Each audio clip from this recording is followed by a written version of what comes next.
This is Yish in your ear.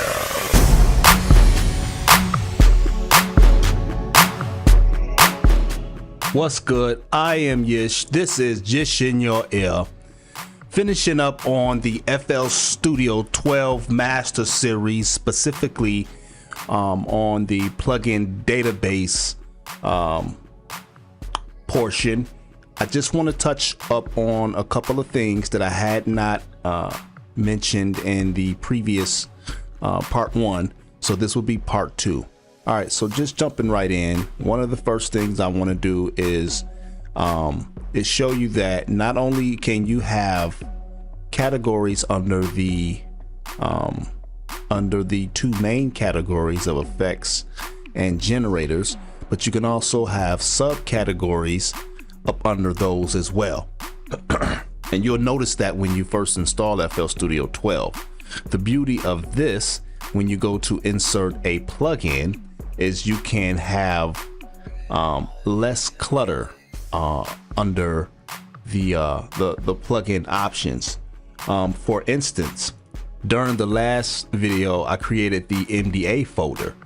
So if I were to go under the menu and go under MDA, you'll see all of the MDA plugins are laid out in the main screen.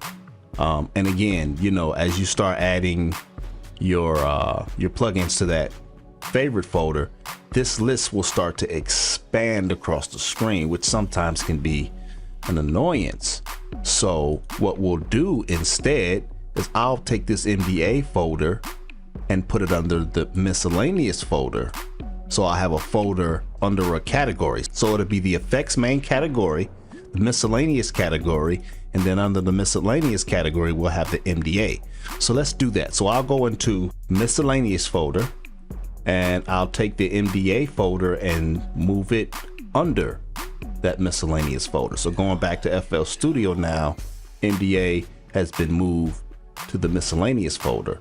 And of course, going here now, instead of it being a long list as it was before, now MDA is under miscellaneous here, creating a much cleaner and organized plugin database. And then the second thing I wanted to touch on is specifically for Waves audio users. So if you have Waves plugins, you know that in FLStudio, it can only be called up by the Waves shell.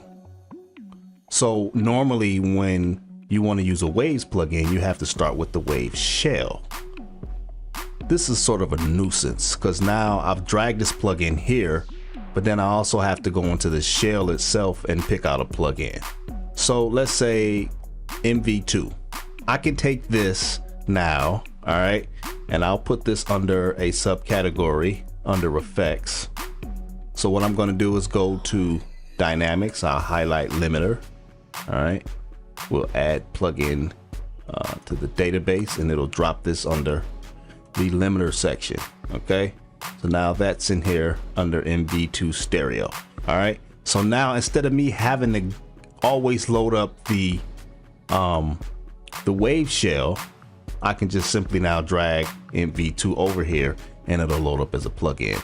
Or likewise, we can go here, go under dynamics limiter and load it from here.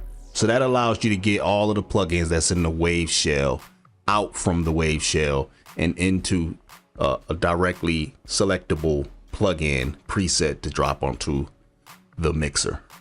All right, so that's it. Just finishing up. This is part two, plugin database of the FLStudio 12 Master Series. As always, I am Yish. This is Yish in your ear. Don't forget to subscribe, my friend.